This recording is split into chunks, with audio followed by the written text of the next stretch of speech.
வீட்டுல இருக்கிறவங்கள, இல்லை நான் வந்து கொஞ்ச நேரம் என்னையும் ஆத்மாவா நினைச்சேன். நினைச்சீங்களா? அந்த மாதிரி யாராவது இருக்கிறீங்களா? அந்த மாதிரி நினைச்சேன், முயற்சி பண்ணேன், இல்ல ஏதோ பாடம் கேட்டோம், நல்லா இருந்தது, இப்ப வந்து உட்கார்ந்துருக்கோம், உனக்கு தெரியும் இன்னைக்கு கிளாஸ் நடக்க போகுதுன்னு வந்தீங்களா? என்ன பண்ணீங்க? ம்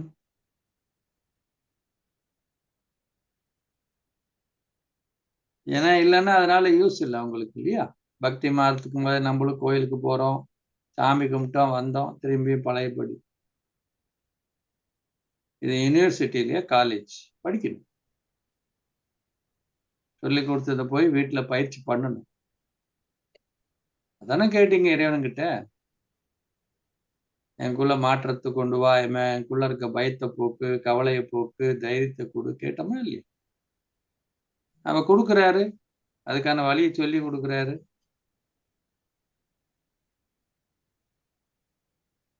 கண்ணை திறனல்ல, கண்ணை திறந்தாரா இல்லையா? இப்ப 3வது கண்ணு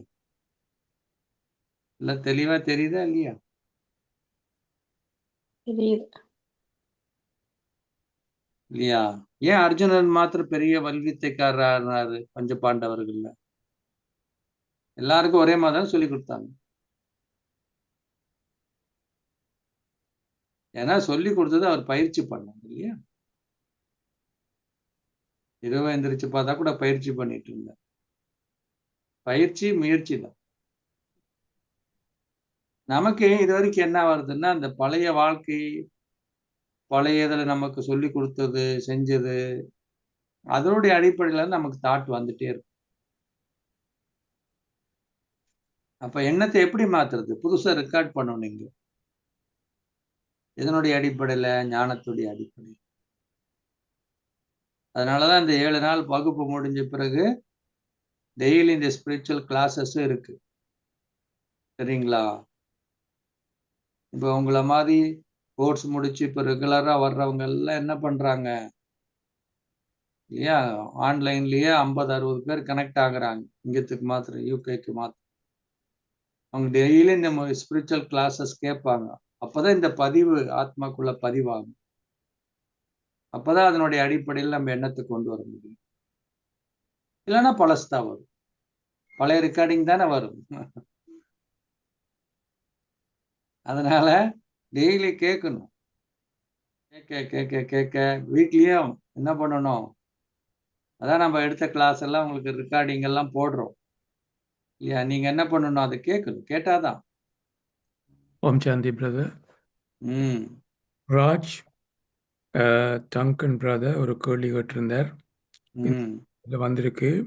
அவர் கேட்ட கேள்வி லாஸ்ட் இதில் வந்து, மனிதன் மனிதனாக மட்டும்தான் பிறப்பானாக, அப்படி என்றா அப்படி இல்லையென்றா எங்களோட என்ன தேவார திருவாசகத்தில் நாங்கள் படிக்க புல்லா பூடாய் புழுவாய் பல்மே ம் பறவையாய் பாம்பை எல்லாம் பிறப்போம் என்று படித்தோம்.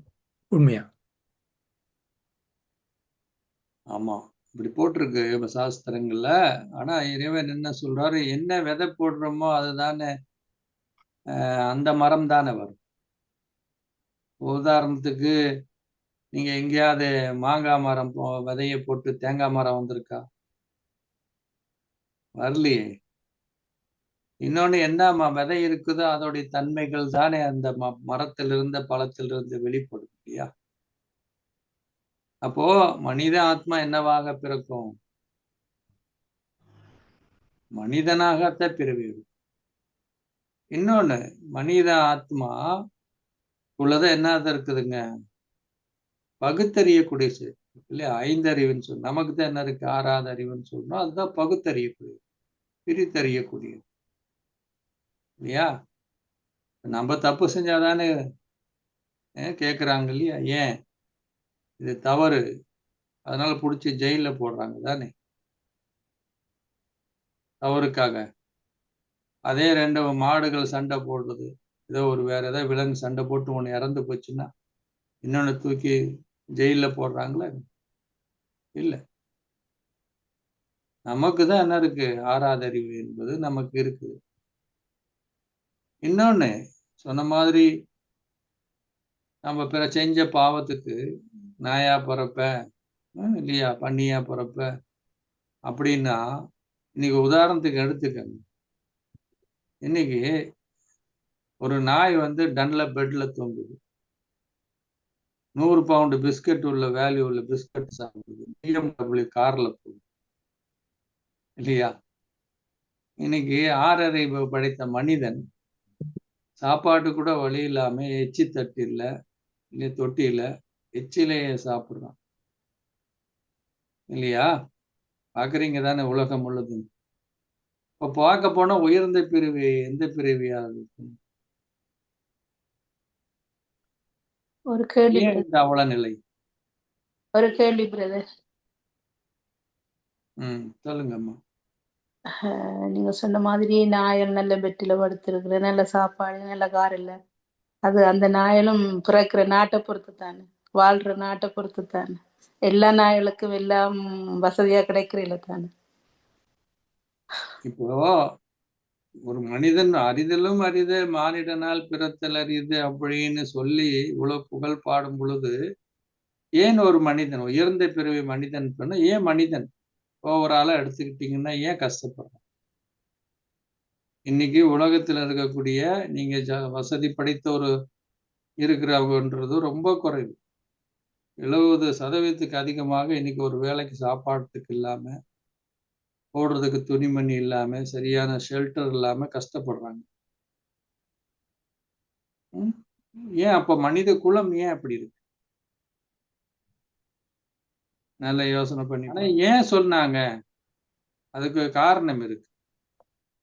மனிதன் வந்து புல்லாய் பூண்டாய் பல்லுருவமாய் அப்படின்னு ஏன் சொன்னாங்கன்னா, மனிதன் பாருங்களேன், மனிதன் வந்து கழுதையும் பொதி சுமக்குது, மனிதனும் பொதி சுமக்கு இருக்குதா இல்லையா?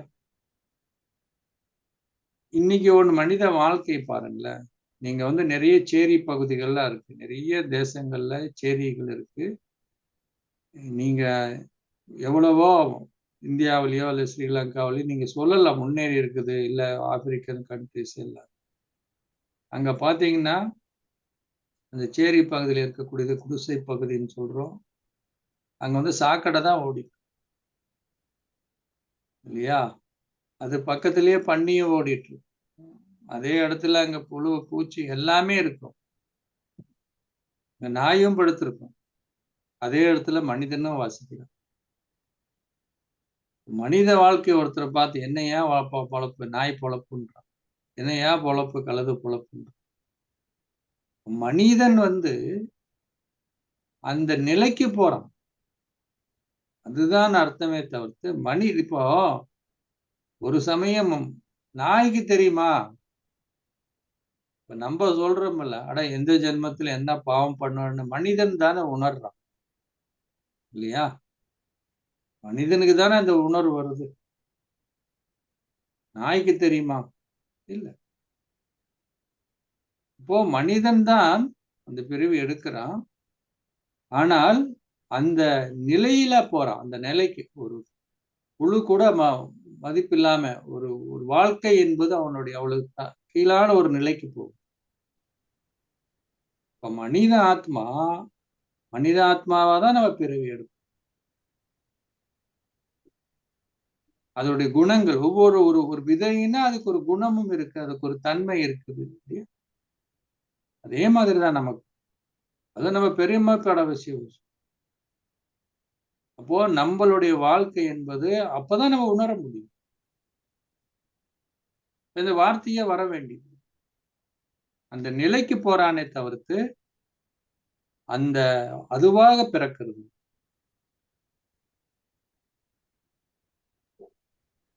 இப்ப அதனால நம்ம புரிஞ்சுக்கணும். சொல்லுங்க ஐயா.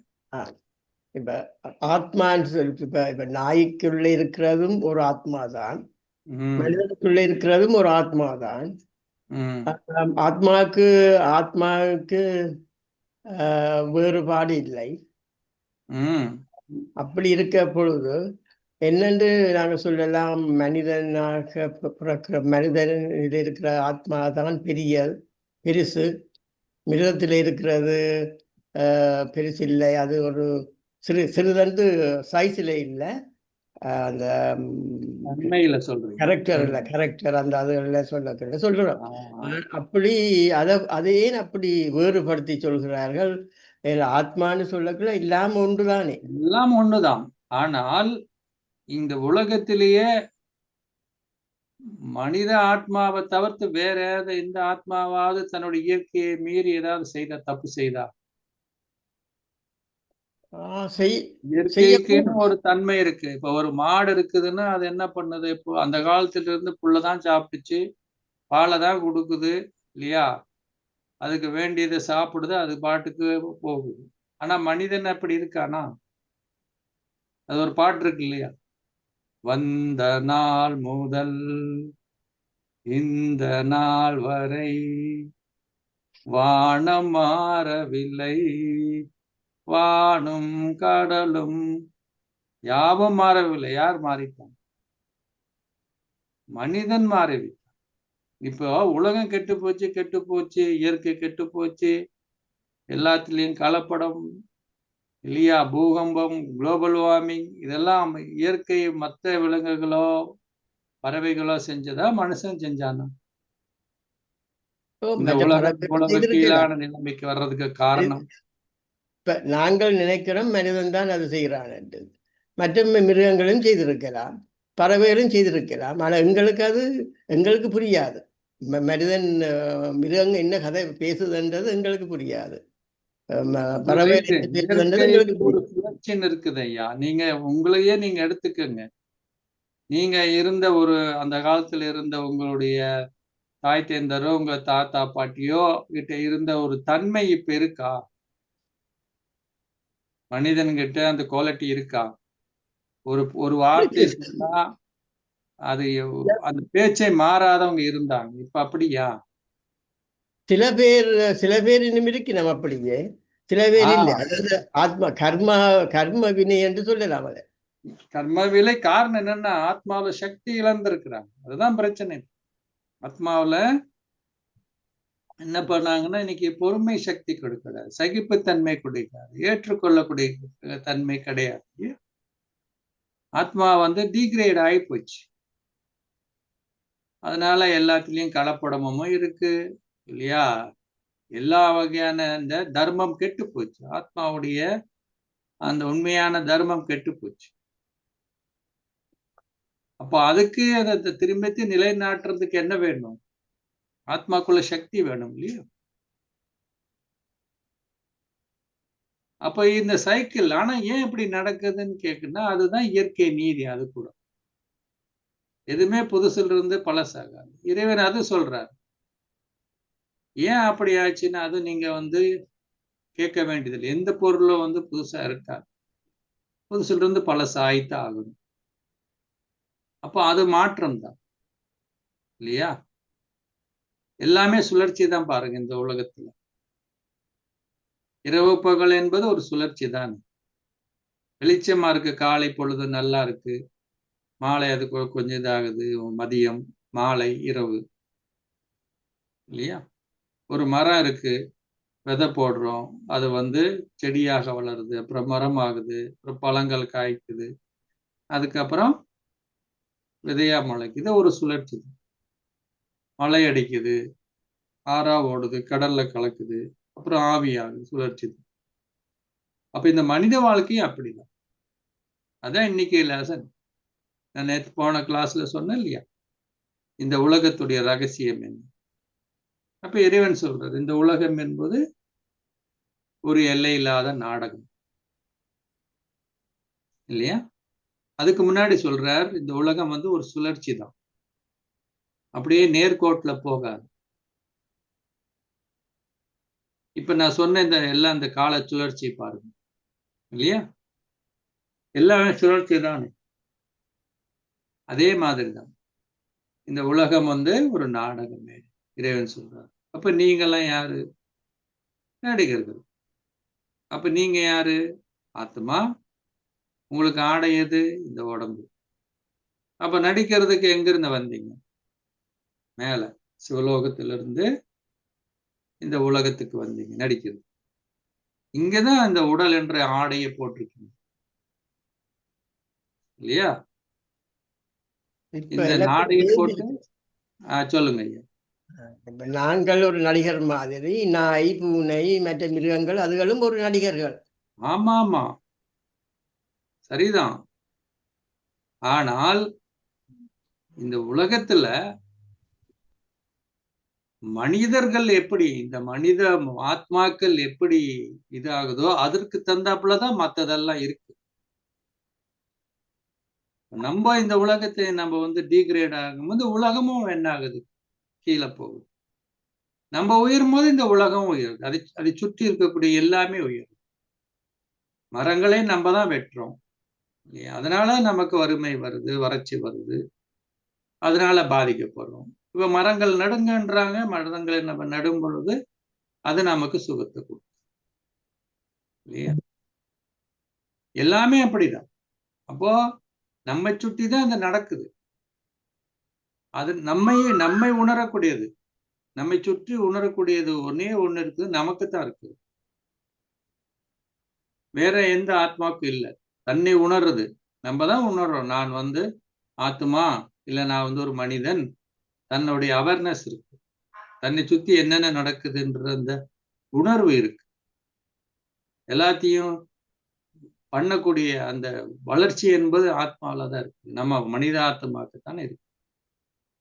அது எனக்கு ஒரு அன்மிச்சம் இருக்குது பிரதர். என்னன்னு சொன்னால், இப்ப அந்த சுனாமி அங்க இந்தியா, இலங்கை, தாய்லாந்து எல்லா நாடுகளும் வந்த பொழுது மனிதனால உணர முடியாதத நாய்கள் உணர்ந்து சுனாமி வரப்போகுது என்று அது உணர்ந்து அது மலை பக்கங்களுக்கு போய் அது தப்பிட்டது. மனிதனால தப்ப முடியாம போச்சு. அப்ப நாங்கள் மனிதனுடைய எங்களுக்குத்தான் அறிவு கூட என்று நாங்கள் நினைக்கிறது தவறு என்று நான் நினைக்கிறேன். அது சரிதான். ஏன்னா நம்ம எவ்வளவுக்கு எவ்வளவு இயற்கையை விட்டு விலகி போகும் பொழுது, இயற்கையோடு ஒன்றி வாழ்ந்த மனிதனுக்கு உணரக்கூடிய தன்மை இருந்து விலகி போகும்போது நம்மளும் அதை விட்டு என்ன ஆகுறோம்? விலகுறோம் இல்லையா?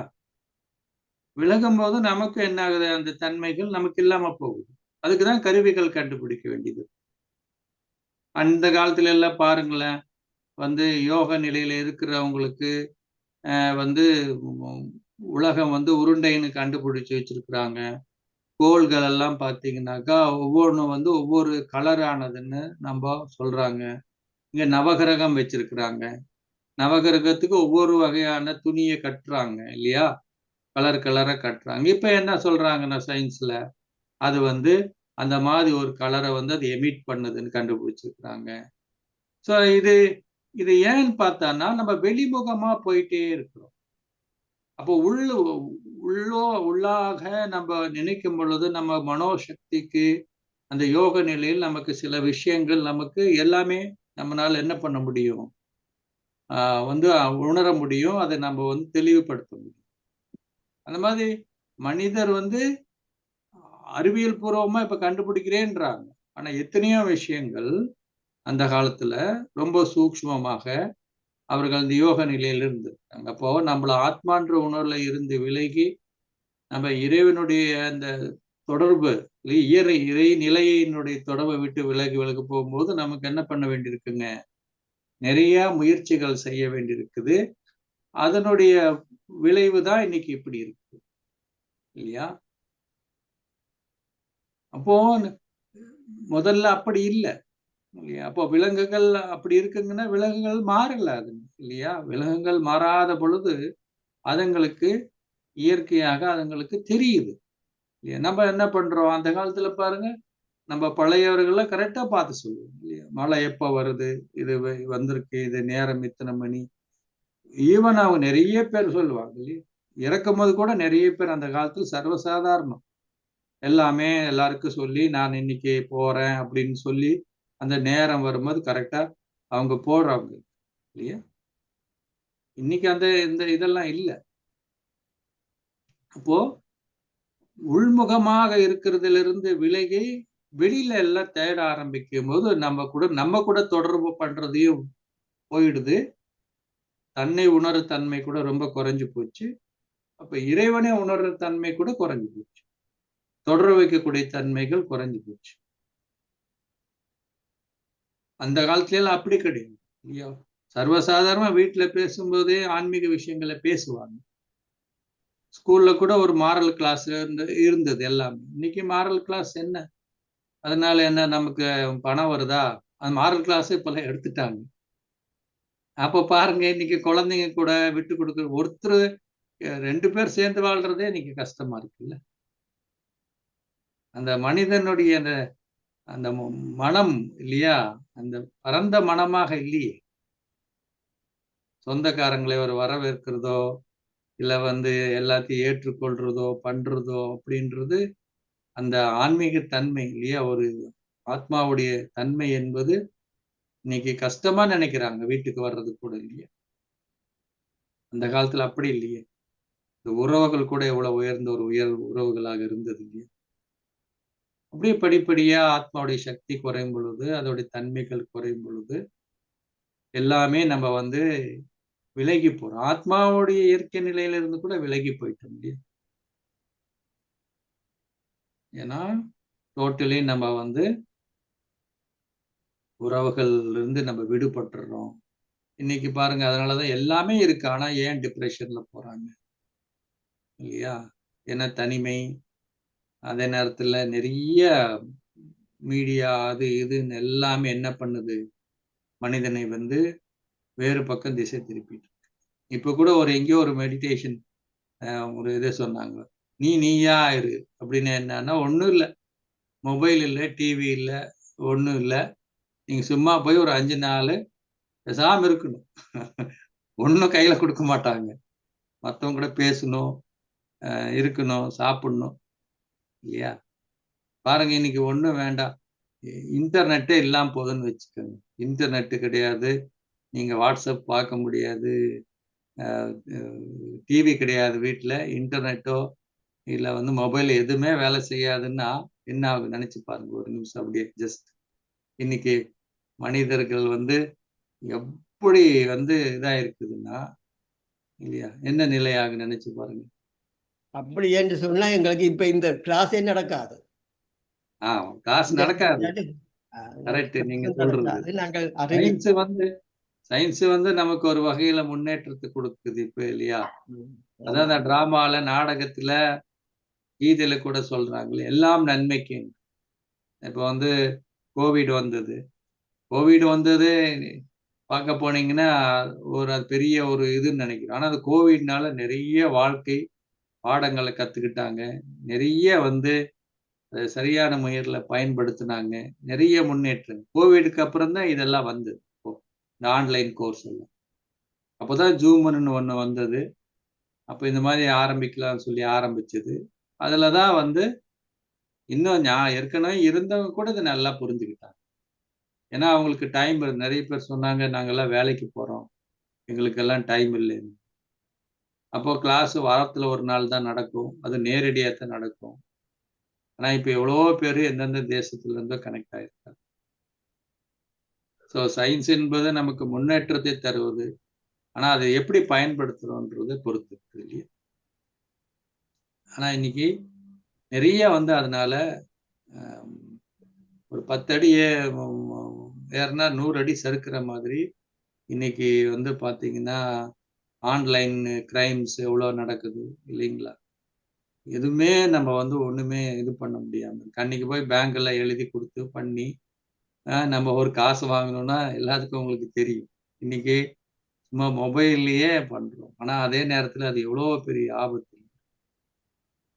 அது எனக்கே தெரியுங்க. எவ்வளோ சம்பாரிச்சு வச்சு டாக்டர் எவ்வளோ காலம் உழைச்சவங்க இன்னொரு 2 நிமிஷம் ஒரு 5,000-10,000 எடுத்துட்டாங்க ஒரு அக்கௌண்ட் இருந்து. மீதி இருந்து ஒரு 50-60 1000 பவுண்டு எடுக்கிறதுக்கு இது பண்ணாங்க.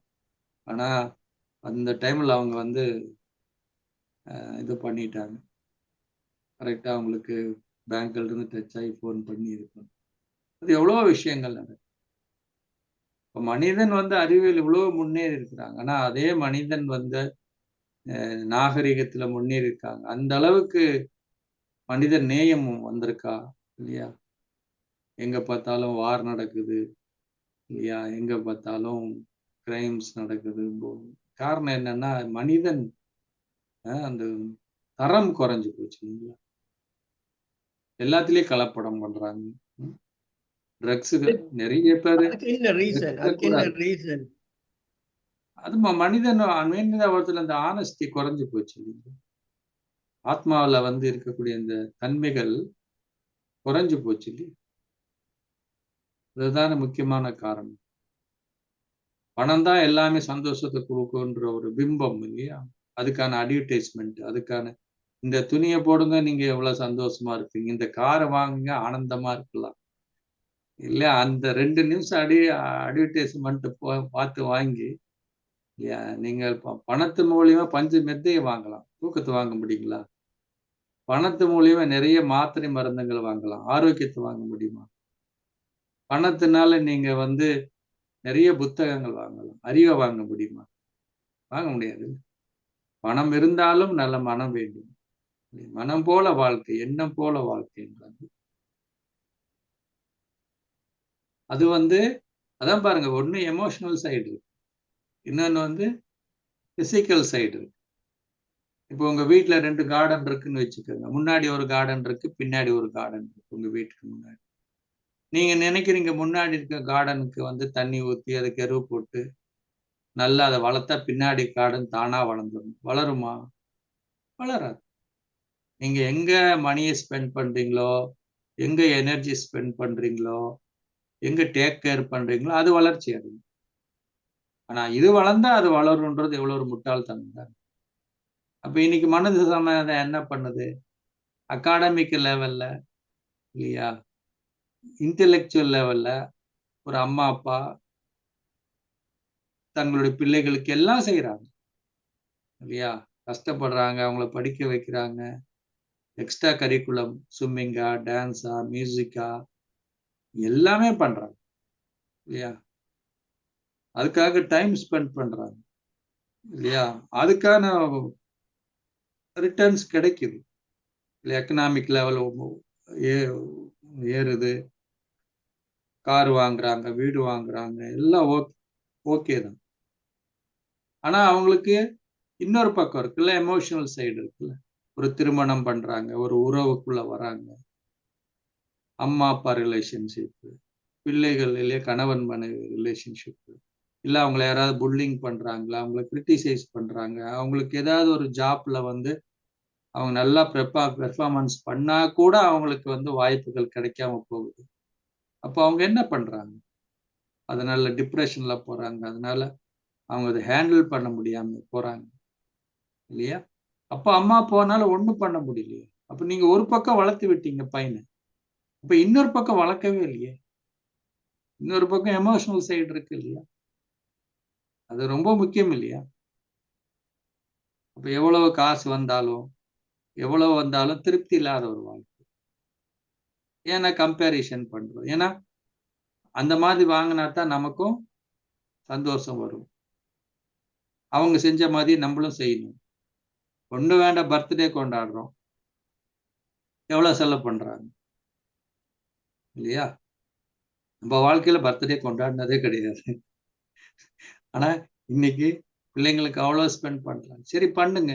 ஏன் உங்க பிள்ளைங்களுக்கு இதே ஸ்ரீலங்காவிலயோ ஏழைகள் இருக்குது இதுலயோ அவங்களுக்கு கொண்டு போய் குழந்தைங்களை கூட்டிட்டு போய் பாரு அப்படின்னு சொல்லி அவங்களுக்கு கிஃப்ட் எல்லாம் வாங்கி கொடுத்து அந்த குழந்தைங்களை கையில கொடுத்து அவங்க சிரிக்கிற சிரிப்பை பார்த்து இல்லையா, பாரு இந்த மாதிரி நமக்கு இருக்காங்க, இவங்களுக்கு ஹெல்ப் பண்ணும், இவங்க பாருங்க எவ்வளவு சந்தோஷப்படுறாங்க. உண்மையா அவங்க மனசார இவங்களுக்கு பிளஸ் பண்ணும்போது இந்த ஆத்மாவுக்கு உண்மையா அவங்க குழந்தைக்கு நிறைய புண்ணிய கணக்கு செய்யுது. 2வது அதுக்கு நல்ல ஒரு சமஸ்காரம். அப்ப நம்ம பையன் என்ன பண்ண மாட்டாரு? இன்னொரு குழந்தைய பார்த்து கம்பேர் பண்ணணும். ஏன்னா நம்ம வந்து அவங்களுக்கு அதை நம்ம சொல்றோம், அதை தெரிஞ்சுக்கிறாங்க, அவங்களுக்கு பிளெஸ்ஸிங்கே கிடைக்கும். ஆனா இன்னைக்கு அம்மா அப்பா என்ன பண்றாங்க இல்லையா? தான் அனுபவிக்காததை பிள்ளைங்கள் அனுபவிக்கணும் அப்படின்னு ஒரு சாராரும் இல்லையா, இன்னொருத்தர் நான் காமிக்கிறேன், அவங்களுக்கு கூட நான் பெருசா பண்ணி காமிக்கிறேன்னு சொல்லி. அப்போ தெர் இஸ் நோ எண்ட். ஒரு உதாரணத்துக்கு நீங்க வந்து கார்ல டிராவல் பண்றீங்க உங்க ஃபேமிலியோட, உங்க ஒரு டெஸ்டினேஷன் நீங்க போய் அடையணும். அப்ப நீங்க எப்போ போய் இந்த டெஸ்டினேஷனை சந்தோஷமா அடைய முடியும் அப்படின்னா, உங்களுக்குன்னு நீங்க போற காரு, இந்த காருக்கு ஒரு ஸ்பீடு இல்லையா? நீங்க உங்களுடைய ஸ்பீட்ல உங்களுக்கு தந்தாப்புல நீங்க டிரைவ் பண்ணி போகும்போது நீங்க அந்த இடத்தை போய் ரீச் பண்ணுவீங்க. மியூசிக் கேட்பீங்க, சாப்பிடுவீங்க, கூட இருக்கிறவங்க சிட் சாட் பண்ணி நல்லா ஆனந்தமா போவீங்க. நீங்க போயிட்டு இருக்கும்போது முன்னாடி இருக்க காரை முந்தணும்னு நினைச்சீங்கன்னா இல்லையா? முன்னாடி போற காரு உங்களுடைய காருக்கு என்ன அது என்ன பிராண்டு, அதுடைய கெப்பாசிட்டி என்ன, அந்த ஓட்டக்கூடிய டிரைவர் யாரு இல்லையா? அப்ப நீங்க கம்பேரிசன் பண்ணி அதை முந்தணும்னு நினைக்கும் போது உங்க அட்டென்ஷன் எங்க இருக்கும்? இந்த காரை முந்தணும்னு தான் இருக்குமே தவிர்த்து உங்க கூட இருக்கிற ஃபேமிலி கூடவோ இல்லையா நீங்க எடுத்துட்டு போன ஃபுட்டோடவோ நீங்க போடுற மியூசிக்லயும் உங்களுக்கு என்ன இருக்காது, அந்த டிராவலை என்ஜாய் பண்ண மாட்டீங்க. சரி, அந்த கார் எப்படியோ பண்ணி முந்திட்டீங்க. அப்போ அந்த அந்த காருக்கு முன்னாடி இன்னொரு காரு போகுது. ஏதாவது எண்ட் இருக்கா? There is no end. அப்போ என்னுடைய லைஃப் ஜேர்னி நான் எப்படி இருக்கிறேன், எனக்கு அமைஞ்சிருக்கிறது என்ன இல்லையா? ஸோ அந்த லைஃப்பை நம்ம லீட் பண்ணும்போது புரிஞ்சுக்கணும் இல்லையா? பணம் வந்து எல்லாத்தையும் கொடுக்காது. அப்ப பணம் இருக்கிறவன் எல்லாம் சந்தோஷமா இருக்கணுமே. அதான் சொல்லுவாங்க, உலகத்தில் இருக்கக்கூடிய முதல் 2 பணக்காரரை போய் பேட்டி எடுத்தாங்களாம். உலகத்திலே 2வது பணக்காரங்கிட்ட போய் கேட்டாங்களாம், நீங்க உலகத்திலே 2வது பணக்காரர், நீங்க ஹாப்பியா இருக்கீங்களா அப்படின்னு கேட்டாங்க. அவர் சொன்னாரா, பாருங்க நீங்க சொல்லும் போதே சொல்றீங்க 2வது பணக்காரன், நான் எங்க ஹாப்பியா இருக்கிறது? எனக்கு எப்படியாவது முதல் பணக்காரன் ஆகணும்னு ஆசை. அதனால நான் எல்லாம் வாங்கி போட்டிருக்கேன், எனக்கு எல்லாம் இருக்கு, ஆனா அது நிம்மதியே இல்லை அப்படின்னா. என்னடா இப்படி சொல்லிட்டாரு. சரி, முதல் பணக்காரர் என்னதான் சொல்றாரு போய் பார்க்கலான்னு சொன்னா அவர் சொன்னாரா, நீங்களே சொல்றீங்க பாருங்க என்ன முதல் பணக்காரன். இப்ப நான் கொஞ்சம் ஏமாந்தேன்னா இந்த 2வது பணக்காரன் கண்ணுல எண்ணெயை விட்டு பார்த்துட்டு இருக்கிறான். எப்போ நான் கொஞ்சம் பிசினஸ் டல் ஆகும் அவன் திரும்பி பிசினஸ்ல முதல் பணக்காரன் ஆகணும் உட்காந்துருக்கான். அவனுக்கு விட எனக்கு தான் நிம்மதி இல்லைன்னாரு அவர். நான் எப்படியாவது மேற்கொண்டு புதுசு புதுசா யோசிச்சு அந்த நிலைமைக்கு போகணும்னாரு. சரி, இப்படிதாங்க இருக்கு லைஃப். அதனால என்னைக்கு நம்ம எமோஷனல் லெவல்லையும் நம்மளும் ஹெல்த்தியா இருக்கிறோம், பிசிக்கல் லெவல்லையும் நம்ம ஹெல்த்தியா இருக்கிறோம், அதே மாதிரி குழந்தைங்களுக்கும் 2ம் சொல்லி கொடுக்குறீங்க, 2 பக்கத்தையும் நீங்க சொல்லி கொடுத்து 2 பக்கத்துக்கு நீங்க டைம் ஸ்பெண்ட் பண்ணாதான் நீங்க உண்மையான ஒரு லைஃபை உங்க குழந்தைங்களுக்கு கொடுக்குறீங்கன்னு இருக்கும் இல்லையா? இன்னொரு பக்கம் அவங்களால ஹேண்டில் பண்ண முடியல, அவங்க ஹேண்டில் பண்ண முடியாத அவங்க துக்கப்படுவாங்க, அப்ப நீங்களும் துக்கப்படுவீங்க. ஏன்னா உங்களுக்கு அதுக்கான அறிவு இல்லை, அதுக்கான வழி நமக்கு தெரியாது. அப்ப நம்ம சந்தோஷமா இருக்கணும் இல்லையா? அப்போ இன்னைக்கு சமுதாயத்துல இருக்கிற லேக் என்ன அப்படின்னு சொன்னா, லீக்குன்னு என்னன்னு பார்த்தீங்கன்னா, குறைபாடு என்னன்னு பார்த்தீங்கன்னா இதுதான். எமோஷனல் வந்து பக்கம் ஏன் வாழ்க்கைன்னா என்ன ஏது அப்படின்றத நம்ம தெரிஞ்சுக்கிறது. அப்போ இப்ப வந்து சூழ்நிலை அதுதான். இறைவன் சொல்றாரு, நீ என்னவா இருக்க, எப்படியா இருக்க இல்லையா, உன் மேல தப்பே கிடையாதுன்றான். ஏன்னா இது இயற்கையோட நீதி. சோல் வந்து பிறவை எடுத்து எடுத்து எடுத்து என்ன இருக்குங்க, ஆத்ம சக்தி இழந்துருச்சு இல்லையா? எப்படி மொபைல் சார்ஜ் யூஸ் பண்ண சார்ஜ் இறங்குன மாதிரி இப்ப என்ன பண்ணணும், ரீசார்ஜ் பண்ணணும், அவ்வளவுதான் இல்லையா? அப்ப அந்த சார்ஜிங் பாயிண்ட் தான் வந்து தியானம். அதான் இன்னைக்கு இந்த சொல்றோம், இறைவன் வந்து இந்த உலகத்தை படைச்சாருன்றார் இல்லையா, நம்மள படைச்சாருன்றார். இங்க நல்ல யோசனை பண்ணி பாருங்க, இறைவன் முழுமையானவரா முழுமையற்றவரா? முழுமையானவர் தான், அப்படிதானே இறைவனை சொல்ல முடியும். அவர் எப்படி முழுமையற்ற உலகத்தை படைச்சிருக்க? இறைவன் இப்ப இருக்கிற இந்த உலகத்தை படைச்சாரா? பூகம்பம், வெள்ளம், தீவிரவாதம் இல்ல. அப்ப இந்த உலகம் எப்பேற்பட்ட உலகத்தை படைச்சாருன்னா, இந்த உலகம் பாருங்க, இந்த சைக்கிள்ல பாருங்க, இந்த படத்தை பாருங்க தெரியும். நான் சொன்ன இந்த கால அளவு, இந்த காலம் எல்லாமே சுழற்சின்னா எப்படி இரவு பகலுன்னு மேல டாப்ல காமிச்சிருக்கு பாருங்க, உங்க லெஃப்ட் சைடுல. அதே மாதிரி ரைட் சைடுல என்ன காமிச்சிருக்குது, மேகத்துல மழை பொழியுது இல்லையா? அது என்ன ஆகுது, மழையா பொழிஞ்சு திரும்பியும் கடல்ல கலக்குது இல்லையா? ஒரு விதை போடுறோம், விதையிலிருந்து அப்படியே மரமாகி திரும்பியும் இதாகுது கீழே. அதே மாதிரி சின்ன குழந்தை என்ன ஆகுதுங்க, அப்படியே வந்து வாலிபனாகி வயதிகமா சின்ன குழந்தையா பிறக்குது இல்லையா? அப்ப காலங்கள் சுழற்சி மாறுது. அதே மாதிரி ஒரு மரமும் ஒரு சுழற்சி தான், நம்மளும் வாழ்க்கை என்பது ஒரு சுழற்சி தான். அதே மாதிரி சீதோஷ்ண நிலையும் அப்படிதான் இல்லையா? வின்டர் சீசன் வருது, மழைக்காலம் வருது, வெயில் காலம் வருது இல்லைங்களா? வசந்த காலம் வருது. அப்ப எல்லாமே பருவ காலமும் மாறுது, இரவு பகல் மாறுது. அப்ப இந்த உலகமும் எப்படி இருந்தது அப்படின்னா, நான் ஏற்கனவே சொன்ன மாதிரி உலகம் ஒரு நாடகம் இல்லையா? அப்ப நம்ம எங்க இருந்து வந்த, மேல சிவலோகத்திலிருந்து கீழே வந்தோம். அப்ப இந்த உலகம் நாடக மேடைனா நாடகத்துக்கு ஒரு அளவு இருக்கு இல்லையா? அப்ப இறைவன் சொல்றார், இந்த நாடகம் என்பது 5000 வருடங்களுக்குரியது. இந்த நாடகம் கூட ஆரம்பமும் முடிவும் இல்லாத ஒரு அனாதி நாடகம். அப்போ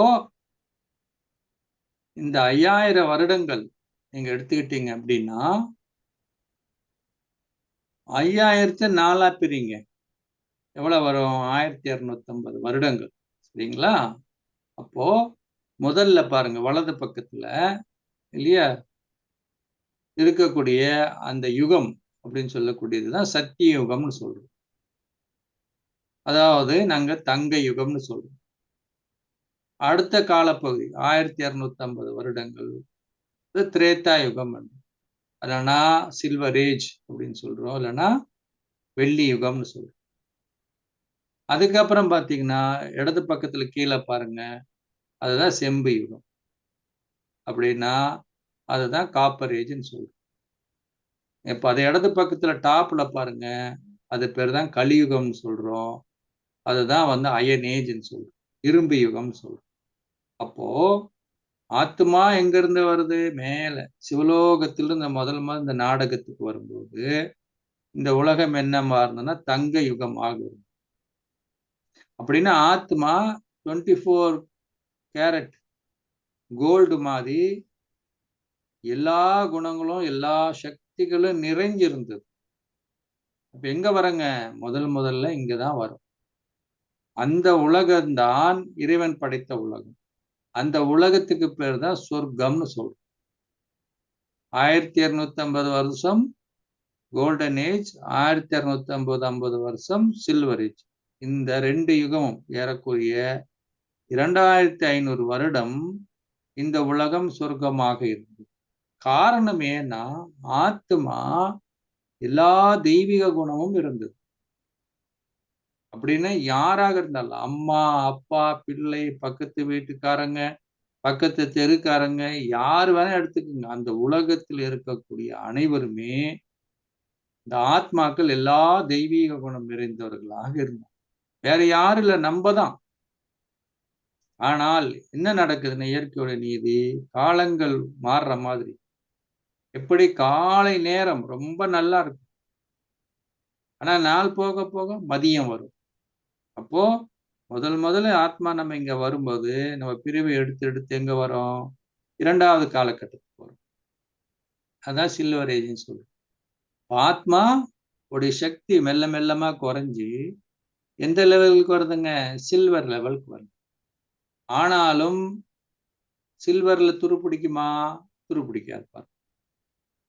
ஆனால் 2000 வயசு கழிச்சு போகும் பொழுது, காலை பொழுது முடிஞ்சு மதியம் பொழுது முடிஞ்சு மாலை நேரம் வரும்போது இந்த இடத்து பக்கத்துல கீழே பாருங்க, அதுதான் காப்பர் ஏஜ்னு சொல்ற செம்பு யுகம்.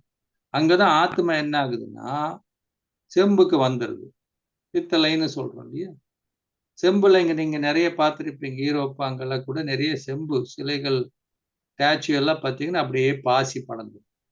இப்ப ஆத்மாக்குள்ள அவகுணங்கள்ன்றது எங்க வருது? அப்படின்னா 2500 கழிச்சு பாருங்க, இடது பக்கம் கீழே இருக்கு இல்லையா, அந்த செம்பு யுகத்துல தான். ஏன்னா ஆத்மாவுடைய சக்தி கொஞ்சம் கொஞ்சமா உறையுது. இப்ப இந்த 2500 வருடம் நம்ம என்ன உணர்வுல இருக்கிறோம்? ஆத்மான்ற உணர்வுல இருக்கு.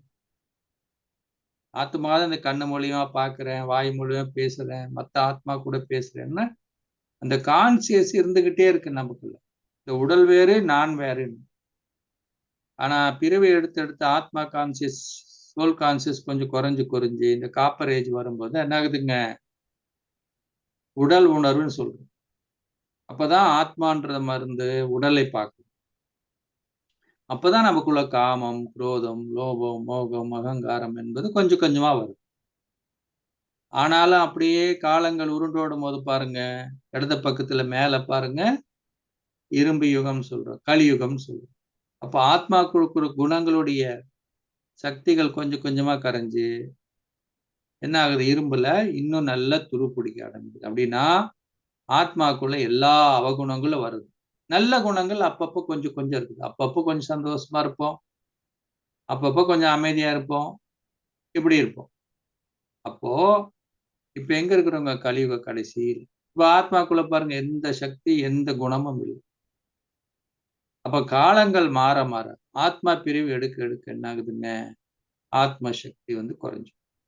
அப்ப இந்த 2500 வருடம் எது? சத்தியுகம், திரேதாயுகம் சொல்லக்கூடிய கோல்டன் ஏஜ், சில்வர் ஏஜ், தங்க யுகம், வெள்ளி யுகம். இந்த 2500 வருஷத்துல தான் நம்ம எப்படி வாழ்ந்தோம்? எல்லா தெய்வீக குணம் வாழ்ந்த தேவர்களாக வாழ்ந்தோம். மனிதர்கள் தான், ஆனா தெய்வீக குணம் இருந்ததுனால அவங்களுக்கு பேர் என்னங்க? தேவர்கள்னு பேர். அதான் 33 கோடி தேவர்கள் வாழ்ந்த பூமி பாரத பூமின்னு சொல்லுவோம். இப்ப அந்த தேவர்கள் எங்க போயிட்டாங்க? எங்க போயிட்டாங்க? எல்லாம் உட்கார்ந்து கிளாஸ் கேட்டுட்டு இருக்கிறாங்க. சரிதானே? அப்போ நம்ம தான் இப்ப எங்க இருக்கிறோம்? நம்ம தான் கலியுகத்துல இருக்கோம். இப்ப இந்த 2500 வருடம் ஏதாவது நம்ம பக்தி செஞ்சோமா? தியானம் பண்ணோமா? ஒண்ணும் இல்லை. இங்க கடவுள்ன்ற பேச்சே கிடையாது பாருங்க. கோயில் இருந்ததா, சர்ச் இருந்ததா? ஒண்ணும் கிடையாது. அப்ப மதங்கள்லாம் எப்ப வந்தது அப்படின்னா, இந்த 2500 வருஷம் பாருங்க. இடது பக்கத்துல கீழே பாருங்க, அங்க இருக்குது இல்லையா, அந்த காப்பர் ஏஜ்ல தான் வந்தாங்க, செம்பு யுகத்தில். அங்கதான் இஸ்லாமிய மதம் என்பது ஸ்தாபிக்கப்பட்டது முதல்ல. இப்ப இந்த கலியுகத்திலிருந்து அப்படியே பின்னாடி போனீங்கன்னா 2500 வருஷத்துக்கு முன்னாடி இஸ்லாமிய மதம் என்பது ஸ்தாபிக்கப்பட்டது. 2200 வருஷத்துக்கு முன்னாடி புத்த மதம், 2000 வருஷத்துக்கு முன்னாடி கிறிஸ்துவ மதம். ஆனால் அதுக்கு முன்னாடி இந்த உலகம் என்னவா இருந்ததுன்னா, இந்த உலகம் சொர்க்கமாக இருந்தது. பக்தி எல்லாம் எப்ப பண்றான்னா, இந்த துவாபர யுகத்திலிருந்து தான் பண்றோம். வேத சாஸ்திர இதிகானங்கள் புராணங்கள் எங்க எழுதப்பட்டதுங்க? இங்கதான் எழுதப்பட்டது. ஏன்? அப்பதான் நமக்கு கடவுள் தேவைப்படுறார். அதுக்கு முன்னாடி நமக்கு எல்லாம் நிறைந்தவர்களாக இருக்க முடியல. தெய்வத்திட்டு இருக்கிற குணங்கள் நம்ம கிட்ட இருந்தது. நாங்களே தேவி தேவர்களாக வாழ்ந்துட்டோம். இதுதான் இறைவன் இந்த சீக்கிரட்டை நமக்கு புரிய வைக்கிறார். புரிஞ்சுக்கிட்டீங்களா? இப்ப எங்க இருக்கிறோம்? கலியுகத்துடைய கடைசியில் அந்த முள்ளு காமிச்சிருக்காங்க பாருங்க. இப்ப நிறைய பேர் கேட்கிறாங்க, இந்த உலகம் என்ன ஆக போகுதுன்னு. கண்டிப்பா இப்ப இரவுல இருக்கும். இரவு ஆயிடுச்சு இல்லையா? இப்ப வேணா கொஞ்சம் வெளிச்சமா இருக்கலாம், பட் இரவு தானே. யாராவது வந்து இப்ப இரவுக்கு அப்புறம் என்ன வந்து வரும்னு கேட்டா என்ன சொல்லுவீங்க? என்னப்பா இது கேள்வி? கண்டிப்பா பகல் தான் வரும் அப்படின்னு தானே சொல்லுவோம். நிறைய பேர் கேட்கிறாங்க, கலியுகம் நடந்துட்டு இருக்கு, இந்த உலகம் என்ன ஆகுன்னா, இறைவன் சொல்றார், நல்ல உலகம் வரப்போகுது. எப்படி? நல்ல உலகம் வரப்போகுது. இந்த உலகம் அழிய போறதில்லை, இந்த உலகம் மாற்றம் அடைய போகின்றது இல்லைங்களா? ஆனா அந்த உலகம் எப்படி இருக்கும்? எல்லா தெய்வீகம் குழுமம் உள்ள மனிதர்களாக, தெய்வீகத்தன்மை உள்ளவர்களாக அந்த உலகம். அந்த உலகத்துக்கு நம்ம போகணும்னு நமக்கு என்ன வேணும்? அதற்கான தகுதி வேணும். சரிதானே? சொர்க்கத்துல இப்ப இருக்க சொர்க்கத்துல இருக்க இடத்துல கொண்டு போய் இப்ப நம்ம கலியுகம் சொல்றோம், என்ன வாழ்க்கை, நரக வாழ்க்கை. இங்க இருக்கிற மனிதனை கொண்டு போய் விட்ட சொர்க்கம் என்ன ஆகும்? நரகமா மாறிடும். அப்போ இறைவன் சொல்ல நல்ல உலகம் வரப்போகுது. அதனால ஆத்மாக்களே, நான் வந்திருக்கிறேன். இப்ப எங்க போகணும்? வீடு திரும்பணும். எங்க? மேல சிவலோகத்துக்கு போகணும். திரும்பி இந்த உலகத்துக்கு நீங்க வரும் பொழுது இந்த உலகம் தெய்வீக உலகமாக, நீங்க என்னென்ன கேட்டீங்க? ஹெல்த், வெல்த், ஹாப்பினஸ் நிறைந்த ஒரு உலகம் வரப்போகுது. அதனால இறைவன் சொல்றாரு, இது வரைக்கும் நடந்ததுக்கெல்லாம் முற்றுப்புள்ளி. யார் மேலும் குற்றம் கிடையாது. இப்போ நீ உன்னோட அன்றாட காரியங்களை செய். உனக்கு இந்த உலகத்துல உனக்கு என்ன கடமை இருக்கு அதெல்லாம் செய். ஆனால் ஆத்மா, நான் இங்கிருந்து இல்லையா சத்தியுகத்தின் டிராவல் பண்ணி இப்ப வந்திருக்கிறேன். இப்ப நானு தனியாக வந்தேன். தனியாக நான் போகணும். என்னுடைய பயணம் தனிப்பட்டது.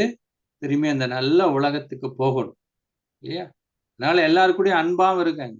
ஆனால் புரிஞ்சுக்கங்க, விலகி இருங்க, விடுபட்டுருங்க, அவங்களுக்கு உதவி செய்யுங்க.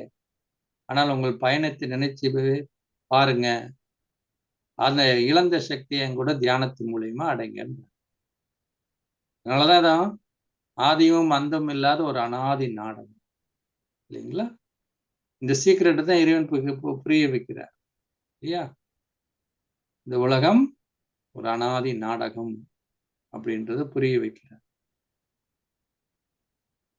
புரிஞ்சுக்கிட்டீங்களா?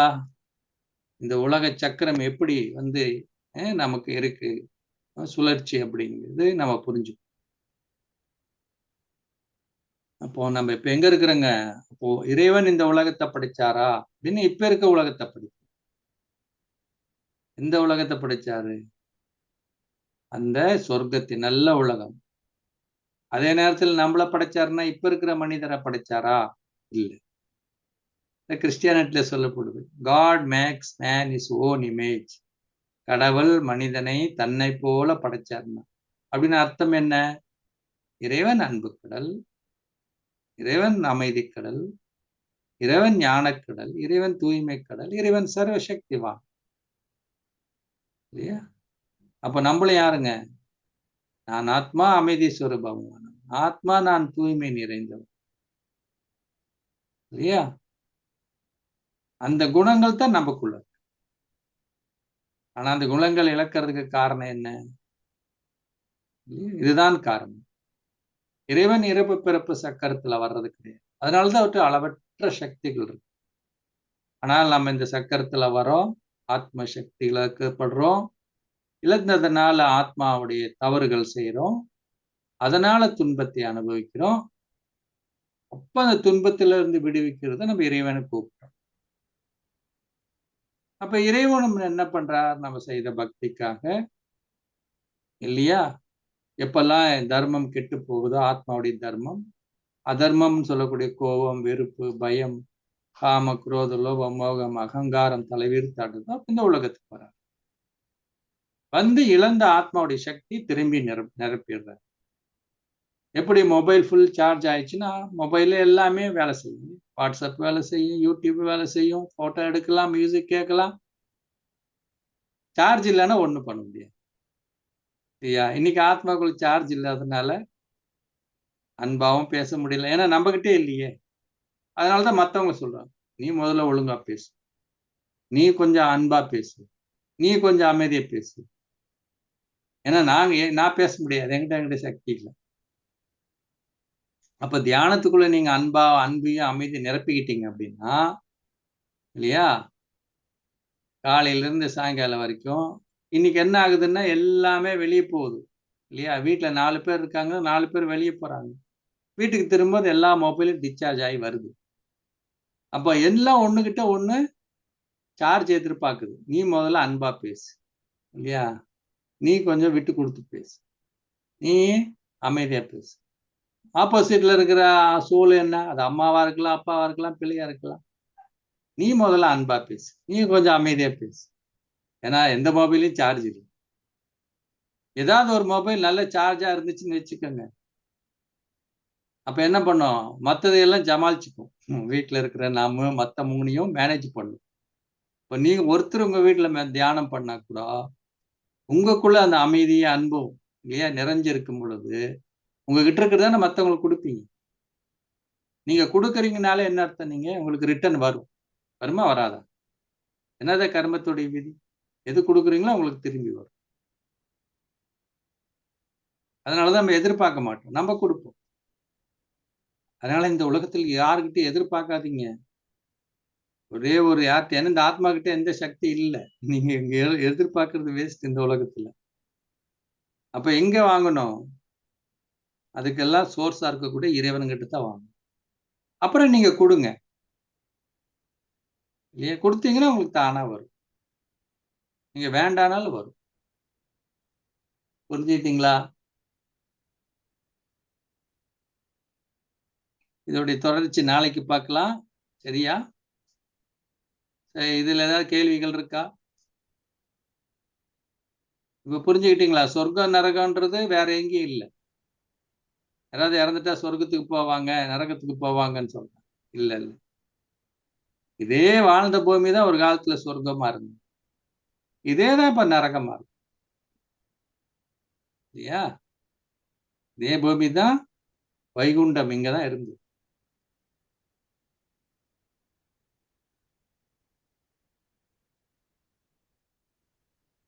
மனித ஆத்மா வந்து பிறக்க வேண்டாம். அப்ப ஆண் ஆத்மா பிறக்குமா, பெண் ஆத்மா இல்ல, பிறக்குமா? ஆண் பெண் எல்லாம் மாறி மாறி பிறக்கும் ஐயா. ஆத்மாவுக்கு ஆண் பெண் எல்லாம் கிடையாது. இங்க பெண்ணாவும் பிறக்கலாம், ஆணாவும் பிறக்கலாம்.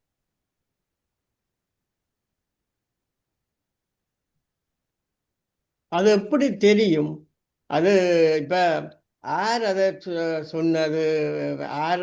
யார் மூலம் அந்த அறிவு இந்த உலகத்துக்கு வந்தது? எந்த அறிவு? அதாவது ஆத்மாவுக்கு ஆண் பெண் வித்தியாசம் இல்லை. ஆத்மான்றது அது ஒரு சக்தி தான், ஒரு எனர்ஜி, ஒரு சக்தி. எப்படி பரமாத்மா வந்து ஒரு சக்தியோ, ஆத்மாவாகி நானும் ஒரு சக்தி தான், ஒரு எனர்ஜி இல்லைங்களா? ஆத்மாவுடைய இயற்கையான தன்மை என்னன்னா, ஒவ்வொன்றுக்கும் ஒரு இயற்கை தன்மை அப்படின்னு சொல்றோம் இல்லையா? இயற்கையான தன்மை இதுதான். நாங்கள் இப்ப பார்க்க முடியும்னா பார்க்க முடியாது. சொல்லுங்க ஐயா. நாங்கள் இப்ப கலியுகத்துல இருக்கிறதால நாங்கள் என்ன செய்தால், நாங்கள் என்ன ஆத்மா என்ன செய்தாலும் அது ஒரு நன்மையான விளைவாக இருக்காதோ? இல்ல, ஆத்மா செய்யறது நீங்க தானே. ஆத்மா செய்யறது நீங்க தான். என்னன்னா, ஆத்மா வந்து நல்லது செய்யணும்னு நினைக்குது இல்லையா? நல்லது செய்யணும்னு நினைக்குது. அதனால நல்லது செய்யறதுக்கும் அதுக்கான சக்தி இல்லை ஆத்மாவுக்கு. அதே நேரத்துல தவறு பண்ணதான் அந்த தவறை செய்யக்கூடாதுன்னு நினைக்குது. அந்த தவறை வந்து நிப்பாட்டுறதுக்கும் முடிய மாட்டேங்குது. அதுக்கு என்ன செய்ய வேணும்? அதுக்குதான் பரமாத்மா கிட்ட இந்த சக்தி எடுக்கணும். தியானம் பண்ணி புரிஞ்சுக்கணும். புரிஞ்சுக்கிறோம் முதல்ல. ஏன் அது முதல்ல புரிந்துணர்வு வேணும். நம்மளையும் நம்ம புரிஞ்சுக்கணும், மற்றவர்களையும் புரிஞ்சுக்கணும். ஏன் அவங்க அந்த மாதிரி நடந்துக்கிறாங்க அப்படிங்கிறதுக்கு இந்த சக்கரத்தை புரிஞ்சுக்கும் பொழுது அவங்கள ஏத்துக்கிறோம். அவங்ககிட்ட எதிர்பார்க்கறது இல்லை. அவங்க அப்படி நடக்கணும் பண்ணணும்ன்றது எதிர்பார்ப்பு இல்லை நமக்கு இல்லையா? ஒண்ணு அதை அக்செப்ட் பண்றோம். ரெண்டாவது, நமக்குள்ள நிரப்பணும்னு என்ன பண்ணணும்? இங்க இருக்கிறவங்ககிட்ட எக்ஸ்பெக்ட் பண்ணக்கூடாது. நீங்க உங்க எதிர்த்தாப்புல இருக்கிற ஒரு கணவங்கிட்டயோ, மனைவி கிட்டயோ, பிள்ளைங்க கிட்டயோ, சொந்தவங்க கிட்டயோ நம்ம எதிர்பார்க்கறது இல்லை. முதல்ல நம்ம கிட்ட எதிர்பார்ப்பு நிறைய இருந்தது இல்ல. நம்ம இவ்வளவு பண்றோம், ஏன் அவங்க பண்றது இல்லை? அவங்க பண்ணித்தானே ஆகணும். ஏன் செய்ய மாட்டாங்கன்னு நம்ம அவங்கள வந்து பிளைம் பண்றோம், எக்ஸ்பெக்ட் பண்றோம். இப்போ நான் புரிஞ்சுக்கிட்டோம், இவங்கிட்ட ஒண்ணுமே கிடையாது. நம்ம வாங்கணும்னா யார்கிட்ட இருந்து வாங்கணும்? அங்கிருந்து பரமாத்மா கிட்ட இருந்தா நம்ம வாங்க முடியும். ஏன்னா பரமாத்மா கிட்ட தான் அவரு அளவற்ற சக்திகள் இருக்கு, கடலாக இருக்கிறார். அவர்கிட்ட இருந்து அந்த சக்தி நீங்க வாங்க முடியும். இங்க வாங்குனீங்கன்னா நீங்க எப்படி ஏற்கனவே நம்ம மொபைல் சார்ஜ் இறங்கின மாதிரி அந்த மொபைல் சார்ஜ் இறங்கிருக்கு. சார்ஜ் இறங்கின மொபைல் எங்க போய் இன்னொரு மொபைல் சார்ஜ் பண்ணாது இல்ல.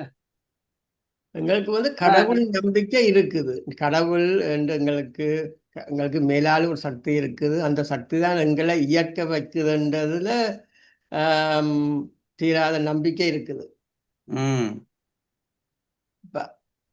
அதுதான் அந்த அந்த நம்பிக்கையுடைய பலனாகத்தான் இறைவன் வந்து சொல்றார், நீ யாரு நான் யாருன்னு முதல்ல புரிய வைக்கிறேன்.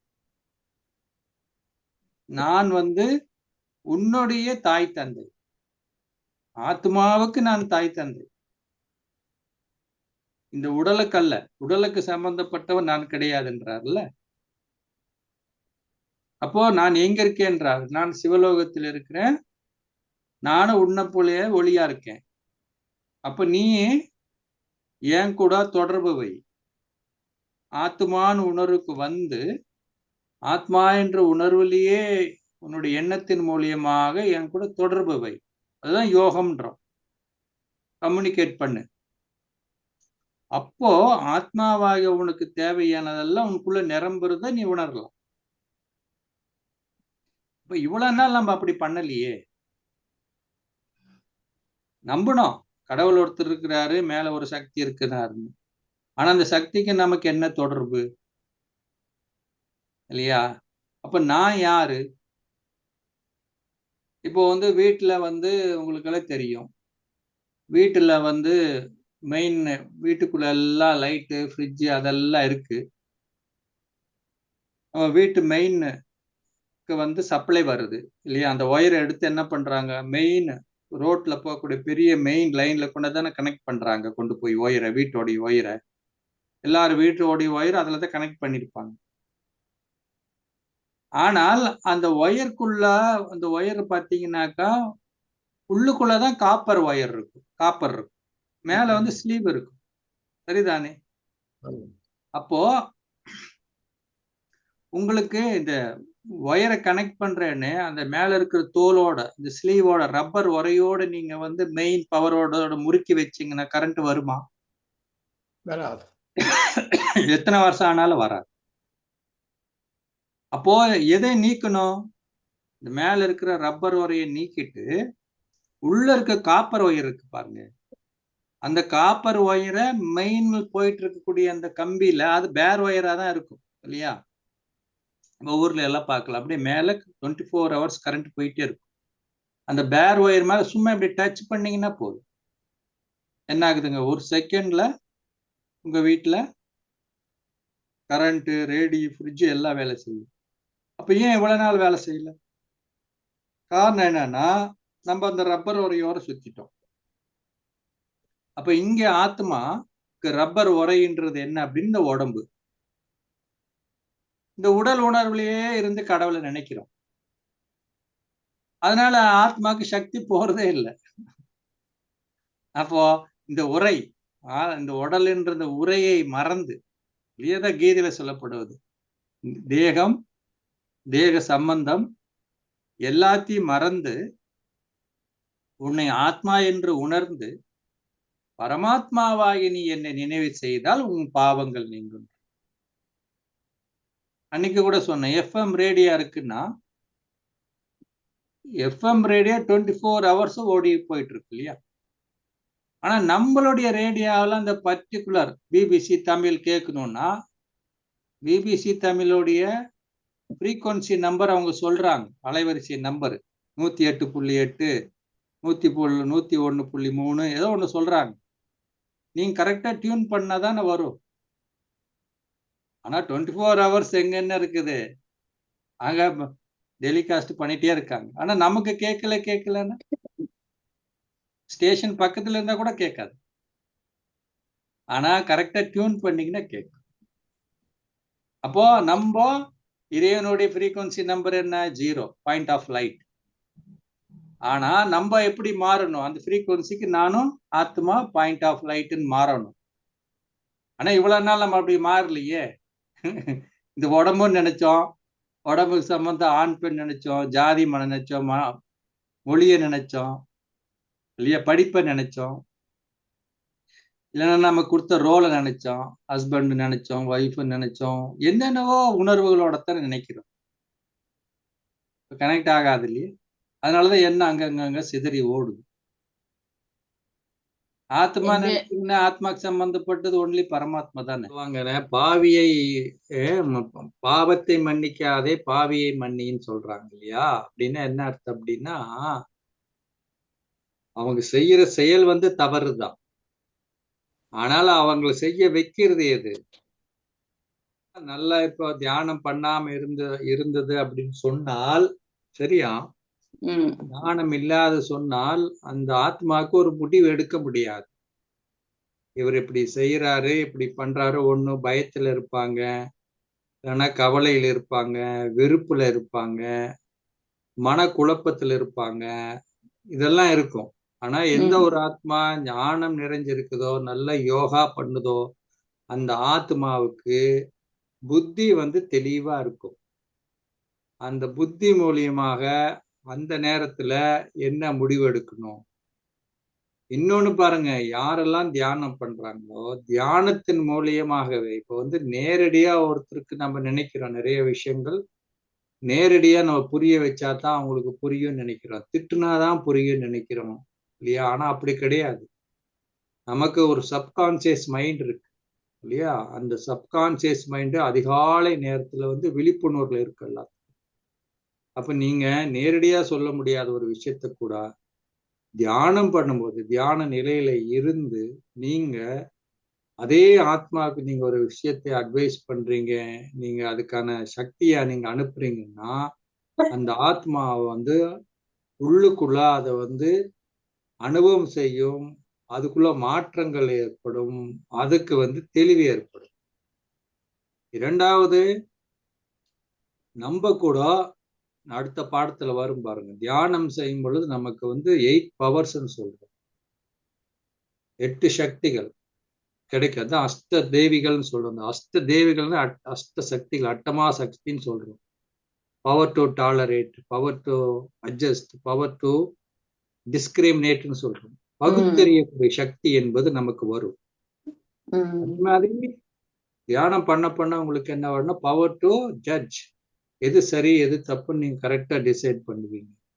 அதுக்கப்புறம் பவர் டு ஃபேஸ், ஒன்ன முடிவு பண்ணிட்டீங்க, அதை அடையணும்னு ஆசைப்படுறீங்க, இடையில எத்தனை தடைகள் வந்தாலும் அதை தாண்டி நீங்க போகக்கூடிய அந்த சக்தி வரும்.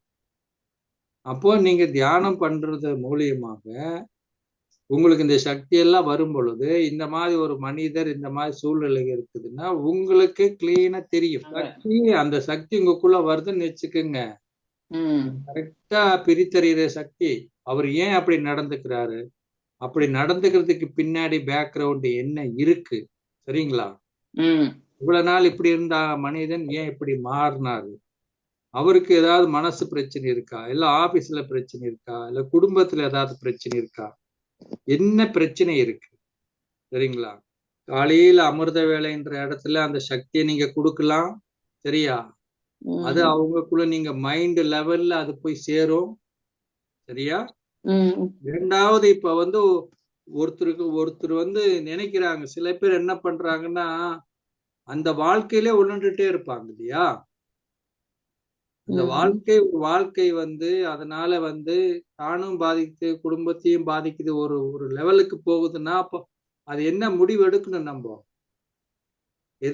நம்ம எதிர்காலத்துக்கு என்ன பண்ணணும், அது நீங்க தானே முடிவு எடுக்கணும். முடிவு எடுக்கும் போது உங்களுக்கு பல குழப்பங்கள் வருமா இல்லையா? பயம் வருமா வராதா? ஐயோ இப்படி ஆயிட்டா என்ன ஆகுமோ, அப்படி ஆயிட்டா என்ன ஆகுமோ, வருமா வராதா? அதை ஃபேஸ் பண்றதுக்கு உங்களுக்கு சக்தி வேணுமா இல்லையா? அப்ப அது எப்ப வரும்? அப்ப உங்களுக்கு புத்தியில வந்து சரியா முடிவெடுக்கிற சக்தி இருந்தா தானே வரும். எது சரி எது தப்பு பிரித்தறியக்கூடிய சக்தி இருந்தா தானே வரும். அப்ப நீங்க தியானம் பண்ணும்போது அந்த சக்தி உங்களுக்குள்ள வரும், கரெக்டா உங்களுக்கு தெரியும், இது தப்பு இது சரி. அப்ப நீங்க தைரியமா என்ன பண்ணுவீங்க, அந்த சூழ்நிலையை கையாளுவீங்க. சரியான முடிவெடுப்போம். அந்த மாதிரி இருந்து அவங்க கூடவே இருந்து ரொம்ப கஷ்டப்படுறவங்களும் இருக்காங்க இல்லையா?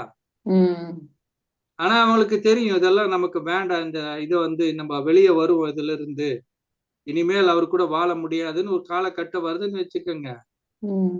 ஆனா சில பேர் அப்படி முடிவு எடுக்க முடியுது இல்லையே, பயம் வருதே, சமுதாயம் என்ன நினைக்கிறாங்க இல்லையா?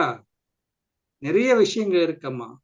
அப்ப தியானம் பண்ண உங்களுக்கு தெரியும் என்ன பண்ணணும், எது பண்ணக்கூடாது, இது இந்த வாழ்க்கை நம்ம கண்டினியூ பண்றது நல்லதா இல்லையா? நான் தனியா வாழ்க்கையோட மட்டும் கதைக்கல. இப்ப நார்மலா இப்ப வர்ற ரெண்டு பிரச்சனை. பக்கம் நான் சொல்றேன். நான் ரெண்டு பக்கமா சொல்றேன். ஒண்ணு அவரை மாத்துறதுக்கான வழி, அவரை கொண்டு வந்து நம்ம எல்லாம் அனலைஸ் பண்ணி அதை அவருக்கு சரி பண்ணி அதை கொண்டு வர்றதுக்குன்றது ஒரு வழி. எல்லாம் பண்ணா கூட அந்த லைஃப் வந்து மாறுறது இல்ல. அதனால நம்மளும் கஷ்டப்படுறா இருக்கிறோம், நம்ம குழந்தைங்களை கஷ்டப்படுறாங்க, சுத்தி இருக்கிறவங்களும் கஷ்டப்படுறேன்ற போது அந்த அந்த வாழ்க்கையிலிருந்து விடுதலை ஆகணும்னு நினைக்கும் போது அதுக்கு ஒரு தைரியம் வேணும்ல.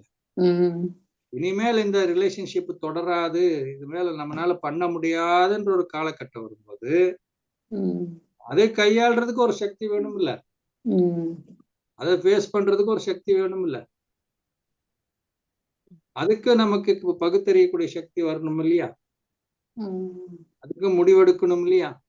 முடிவெடுத்த பிறகு அதை ஃபேஸ் பண்ணி அதை வெற்றி அடையணுமா வேண்டாவா? அதுக்கு சக்தி வேணும் தானே.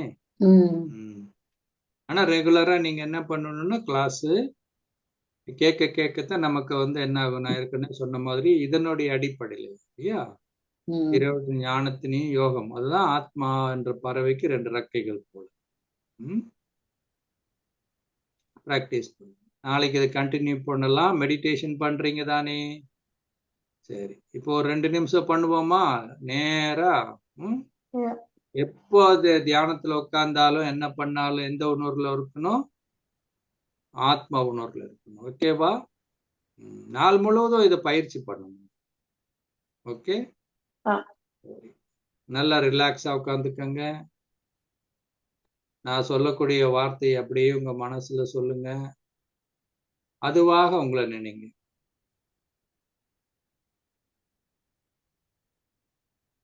ஓ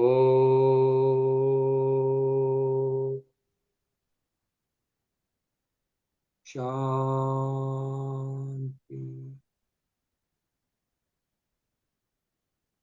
சற்று நேரத்திற்கு உங்கள் எண்ணங்களை வெளிப்புறத்திலிருந்து விடுவித்துக் கொண்டு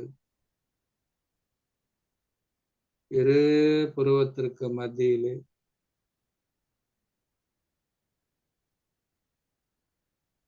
ஒருநிலைப்படுத்தி உங்கள் மனக்கண் மூலமாக ஒரு பிரகாசிக்கக்கூடிய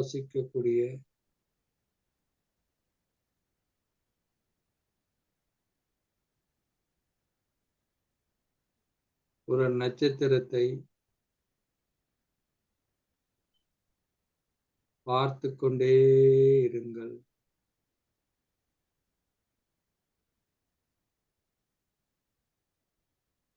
நீங்கள்தான் இது, பிரகாசிக்கக்கூடிய ஆத்மா.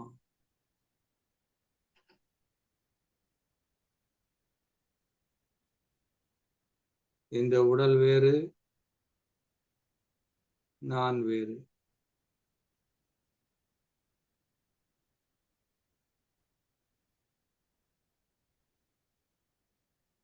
இப்பொழுது என்னை நானே ஒரு கேள்வி கேட்கின்றேன். நான் ஏன் அமைதியை விரும்புகின்றேன்?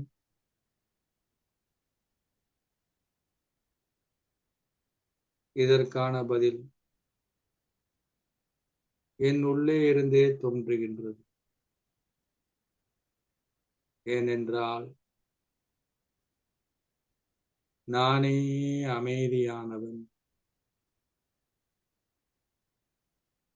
அமைதியினால் ஆக்கப்பட்டவன். நான் ஓர் அமைதியான ஆத்மா.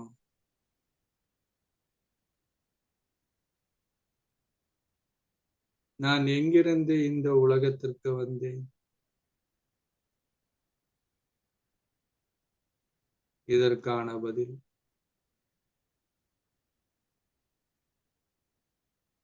நான் சிவலோகத்திலிருந்து இந்த உலகத்திற்கு வந்து இந்த உடல் என்ற ஆடையை எடுத்து இந்த உலகம் என்னும் நாடக மேடையில்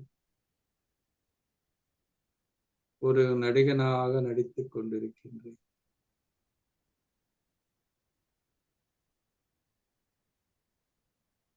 அந்த சிவலோகம் எங்கே உள்ளது?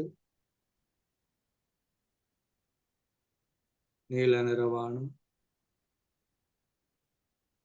சூரியன் சந்திர நட்சத்திர மண்டலெல்லாம் கடந்து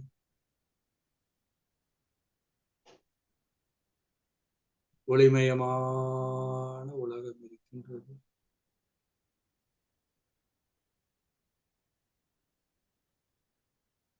செம்பொன்னிறமான உலகம், பறந்து விரிந்த உலகம்,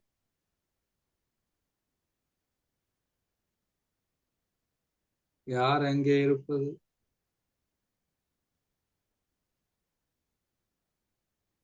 எல்லாம் வல்ல இறைவன், பரம்பிதா பரமாத்மா, சதாசிவன், என்னுடைய தந்தை இருக்கின்றார்.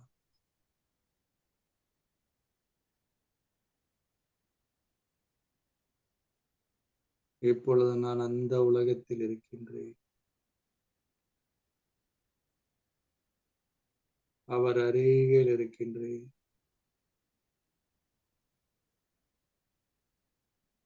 பிரகாசித்துக் கொண்டிருக்கின்றார்.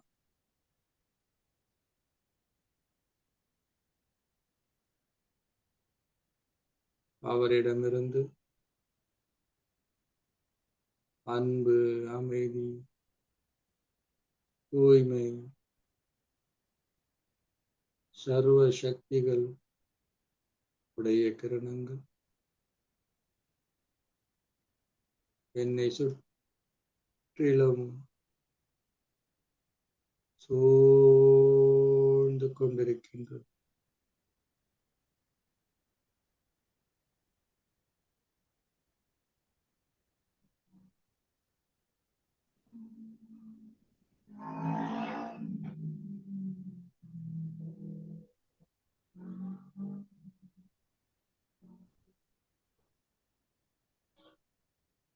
என்னுள் அனைத்து குணங்களும் சக்திகளும் நிரம்பிக் கொண்டே இருக்கின்றது. ஆழ்ந்த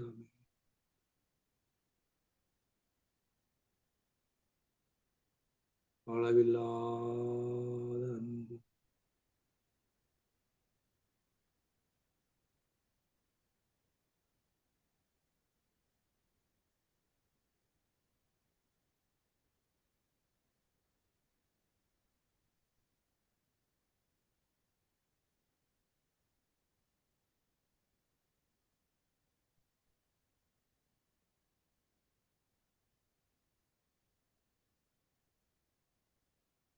ஓம் சாந்தி சாந்தி சாந்தி.